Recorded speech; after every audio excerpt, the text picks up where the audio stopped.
Tri-Valley is located just 35 miles from San Francisco. Tri-Valley is where wine country, globally inspired cuisine, and a rich cultural heritage come together.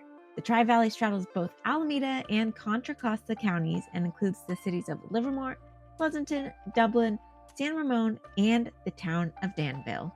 It's a popular road tripper's retreat. The Tri-Valley area comprises of classic California downtowns and the historic Livermore Valley wine country. It's full of globally inspired and contemporary California cuisine and is home to so much fine dining, fast casual, and everything in between. It's even nicknamed the sunny side of the bay. The Tri-Valley area offers guests a place to golf, bike on trails, and hike in beautiful open spaces like Mount Diablo. What's up, Explorettes? My name is Chelsea and you're watching my channel Chelsea Explores, and in this video we're going to be exploring Tri-Valley. It's so cute. There's so much to do here. You'll find out later why I was clunking in the beginning of that video. So let's go. If you're planning your trip out like me, then I would plan to fly in Thursday night so that you can have an entire long weekend to visit and explore the Tri-Valley area. There are two options for flights. You can either fly into SFO or Oakland. I personally flew into SFO via a United flight from San Diego. It's a quick, short 1-hour trip and super easy. I am going to recommend that you do rent a rental car. Once you arrive at SFO, you're going to pick up your luggage and head over to the rental car center. This is going to be a little bit of a journey as you do have to take a tram, and it's about a 20-minute ride from SFO itself to the rental car station. I personally chose to rent with Enterprise and had a great experience. After picking up your car, I recommend that you head to your hotel and check in. I personally stayed at the AC Pleasanton. It was the perfect spot and right in the middle of all the destinations you will be visiting in the Tri-Valley area. You're going to need some dinner that first night after a long day of travel. I recommend heading to the restaurant Burma. This restaurant serves some of the best traditional Burmese food in the Bay Area. Dublin is known for its diverse food scene, and this restaurant is one of the top in global cuisine. I recommend getting the sesame seed chicken as well as a samosa and of course some rice. Day one has begun. Let's start with a delicious breakfast from a cute little cafe called the Press Cafe located in downtown Livermore. They have amazing toast options. I recommend getting the avocado toast with a hard-boiled egg on top along with an iced oat milk latte, and you will be set for the day. Now, the Press Cafe is actually a part of the caffeine trail. I'm going to link a description in the box below to follow this caffeine trail. But you can visit tons of different coffee shops throughout the Tri-Valley area during your stay. And if you document it all along social media, you can actually win a free mug. After you fuel up with breakfast, it's time to walk it off by exploring downtown Livermore and checking out all the murals that they have to offer. You can do a self-guided tour of all the murals. And again, I will link a description to a map of all the murals in the description box. There are over 15 larger-than-life pieces of art through downtown Livermore, so it's kind of a fun little treasure hunt to find them all. Enjoy the beautiful scenery depending on what season you visit in. The trees could be blooming if it's spring, or you may even see some fall leaves on the trees that line downtown. It's absolutely beautiful. There's tons of shopping here, and if you're up for it, I even recommend getting some ice cream from Lord's cute little 50s themed diner ice cream shop that offers the most delicious ice cream. I recommend heading to First Street Ale House for lunch. This is a family and owned operated restaurant that wants to be your home away from home. It was inspired by two brothers who wanted to bring a small slice of Chico to their new hometown.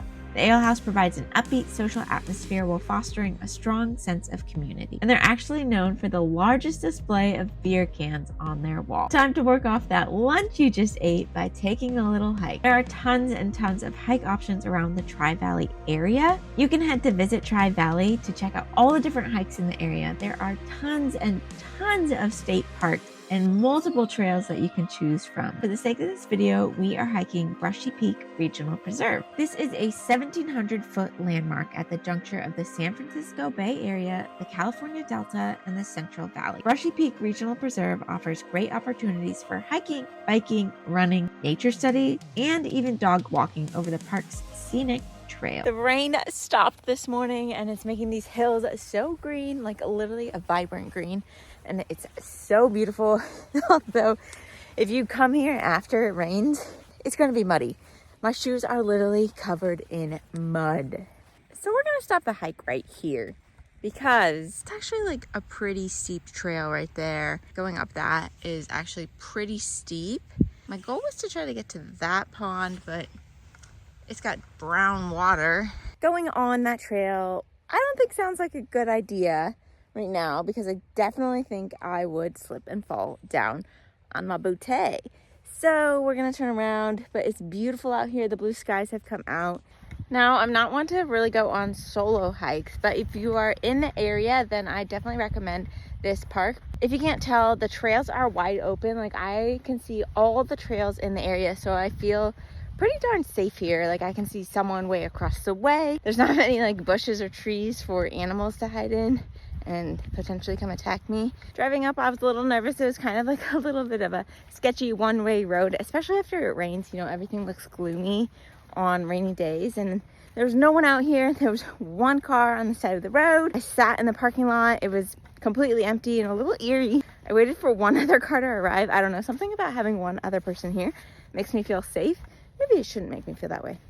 I don't know. Overall, so glad I came out here and ended up hiking. We are back at the hotel, and I'm just getting ready to go out for dinner. So changing my outfit, gonna do a quick little shower after that muddy hike and get ready for the evening. Have a nice little tasting at the vineyards, and then have a nice fancy dinner at a Michelin restaurant. We will see you at dinner and wine. At 5 p.m. every Friday, Wood Family Vineyards kicks off the weekend with live music, wine tasting, and even food trucks. Rhonda and Michael Wood are always so welcoming to anyone that walks into their wine tasting area. The Wood Family Vineyards is a family-run urban winery, and let me tell you, this was the spot to be. Now, this one you're definitely going to need a reservation for. Range Life has an award-winning chef, and owner Bill Nyes has created a haven of specialty, seasonal, modern fare food celebrating the relationship with California farmers, ranchers, and fishermen. This is a Michelin star restaurant. There are not many tables at this restaurant. If it's a rainy night, you will be sitting inside. They do have an outdoor dining area, and it's all super cute. There's probably a total of 10 tables. Highly recommend their butter lettuce appetizer as well as their bread, and I got their chicken dish. As you may guess, a Michelin star restaurant is always going to have wonderful options. Good morning and welcome to day 2 of exploring the Tri-Valley area. I'm so excited for today. I ended up switching around my schedule just a little bit because the rain is supposed to kick in tomorrow and it's holding off today. So we are going wine tasting. We're going to rent an e-bike and take it to some wineries. Can't wait, taste some wine, ride an e-bike. I love e-bikes. Monica's is definitely a community favorite. It's located in what is formerly one of Livermore's earliest wineries. It places a strong emphasis on local farm-to-table offerings. They offer up hearty breakfasts, sweet bakery treats, and even savory lunches every day of the week. So we're gonna rent an e-bike from Pedigo, which is located in downtown Livermore, right in the heart of downtown. We're gonna pick it up, rent it for the afternoon, hit up either 2 or 3 wineries, depending on how we're feeling. The sun is shining right now. Let's hope it stays that way. We're gonna have a good time and drink some wine. If you're there during busy season, I highly recommend you make a reservation for your e-bike rental. But you are going to park your car, pick up the bike, and then do a self-guided tour through the wineries. Or if you're up for it and they are offering a tour at this time, I recommend taking a tour with Loretta. She owns the store and she is absolutely wonderful and the sweetest woman alive. And will take you on an absolutely wonderful tour through all the bike trails and to the wineries. I visited Con Cannon Winery as well as Las Positas Winery. You can e-bike to both of them. There's biking trails, like specific biking trails that take you through the back roads of the wineries, so you're not on the main road. First stop is Con Cannon Winery. Look at this cute little like Victorian house. It reminds me of living in San Francisco. So excited to check out this winery, so let's head inside and do a tasting.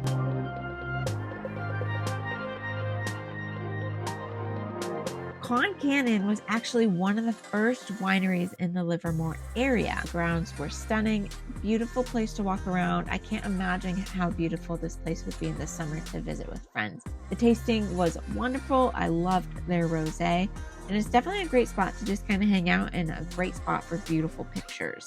After you're done at Con Cannon, head over to Las Positas Vineyards for lunch and some more tasting. The winery offers small lots of award-winning handcrafted wines as well as delicious desserts and flatbread. There's also amazing views from this winery. It wasn't, unfortunately, a very clear day when I visited, but if you're sitting out on the porch of this winery, you would feel like you're actually in France in the Tuscany hills. And if you haven't seen any of my Europe videos, I traveled all throughout Europe. So you can click the link right here to check out my playlists on Europe. So another great option if you don't want to e-bike or if it's raining like it did on us, you can take the Livermore wine trolley to a bunch of different wineries and hop on, hop off, and it's so dang cute. After you return your bike rental to Pedigo, I recommend again heading back to your hotel and freshening up before heading out to dinner at Oyo in downtown Pleasanton. Oyo offers a taste of South America with fare rooted in indigenous dishes and Guyanese, Eastern Asian, West African, and Spanish cuisines. Oyo's cooking embodies the global mindset of the Tri-Valley and brings its ancestral heritage to the forefront. I personally got the chicken paella dish as well as a chickpea dish. I'm giving you the room tour actually after I've slept in the bed for 3 days, so don't mind that it looks a little messy, but it looked very pristine when I walked in, so don't judge them on that. Anyways, you can see back here, room, let me show you the bathroom. Got a nice shower, sink. Now we're in the bathroom. A sink, shower, the best mirror that has a ring light. There's the closet. As soon as you walk in, you have a nice little area to store all your hangers. You have an iron. They have a nice fridge here, which we have lots of leftovers for Dan. We'll fly home with those. You have a lockbox, a coffee machine, and then you walk right into your room. 2 nice chairs over there with a table by the bed. Literally told Dan, like, we need to look up what bed this is so we can buy it for when we get a new bed and a new mattress. Lamps. Back here is a nice little view of the pool area. It's been a little rainy, but it looks like it's a nice day out. So this hotel was actually very conveniently located to everything I was doing. It was just a 10 to 15 minute drive to everything in the Tri-Valley area. It has a fitness center, which I definitely took advantage of as I did some cardio and some weightlifting. There is also a breakfast that you will find in the hotel main lobby. However, it does cost money. And you can find a snack bar that, again, costs money to purchase some small snacks. There is a pool here, like you saw from the view from my room. Anyways, if you're looking for a convenient place to stay that is super central to everything in the Tri-Valley area, then check out AC Hotel in Pleasanton by the Marriott. For your last and final morning in the Tri-Valley area, head over to Danville to enjoy breakfast at this cute restaurant called Crumbs. They are known for their vegan waffles, but be warned, it can get very crowded on weekends. Your afternoon activity is going to be to visit Mount Diablo State Park. On a very clear day, you can see hundreds of miles from the very top. However, if you plan to make it all the way to the top to the viewpoint, you will be driving about an hour to an hour and a half on windy roads. The entire drive is like this green rolling hills. It literally feels like I'm in a different country. It's insanely gorgeous out here. But then things took a turn for the worst. It's literally hailing right now. I'm freaking out. It's windy, it's rainy. I do not like driving in this. I turned around. I can't do it. I can't do it. About to head down the part that's like the scariest part. I don't know what to do. I'm pulled over on the side. Oh my god. Unfortunately, I made it to elevation of 3,000 feet. I need to go 849 more feet to make it there. Honestly, I don't think there's going to be much of a view from the top. If you can, like, you can't even see out the window here. It's so foggy right now. The roads were extremely windy, narrow, super windy out here. It's super foggy. If you're from San Diego, it was kind of like driving to Big Bear, which we all know is not a fun drive. Okay, we're back down to about 2,500 feet, and fog has lifted a little bit, so you can kind of see. And man, my anxiety really kicked in there. I just had every bad thought going through my head. Like, what if this tree falls in my car? What if I pop a tire and I go off the side of the cliff? Like, what if I get stuck in this fog? What if there's a landslide? Literally, my anxiety is just going crazy. So my mental health, I had to stop. So now that I'm actually like at the bottom and there's blue skies. I feel like such a wussy. Mountaintops create their own weather storm, and even though it looks like blue skies down here, it's a whole different world up there. I'm kind of sad I didn't go to the top. All that anxiety made me hungry, so it's time to get food. Let's go. After that long drive and potentially some long hiking, you're gonna want some lunch. So head back to Danville and head to Danville Harvest for some delicious salads and lemonade. Finish off your time by visiting the Black Hawk Museum before you head home. So the Black Hawk Museum actually opened in 1988 by Mr. Baring, and he started it as an auto museum technically. It started as just like a preservation building to preserve those fancy cars that he owned. But after 7 years, he actually gave up the museum, sold it, and became the owner of the Seahawks. Over the last 30 years, this museum has completely grown in size and now has 5 different exhibits.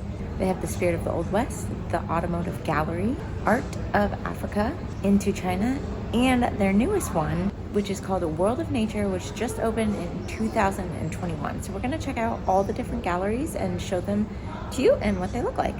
I'm currently sitting in the Spirit of the West Gallery, which was started by a gentleman named Jerry. Now, Jerry had a deep passion for history and collecting different items that included pioneer, fur trapping, cowboy, and gunfighter artifacts.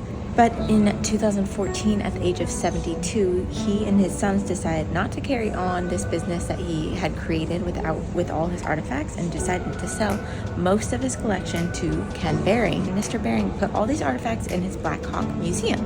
Within this specific gallery, there are tons of little touch screens where you can learn more about each different artifact or what's going on in the scene, so you could definitely spend plenty of time in this gallery itself. But for now, let's step into the next gallery, which is called The Art of Africa.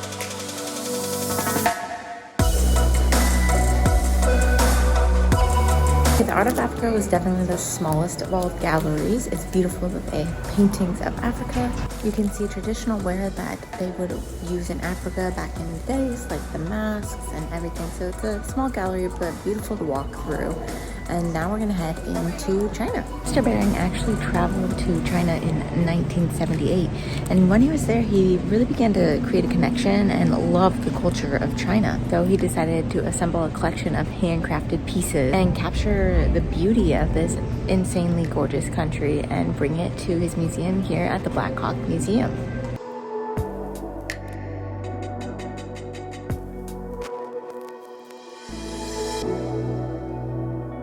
Right, let's finish off by going into the 5th gallery. I think the one I'm most excited for, World of Nature.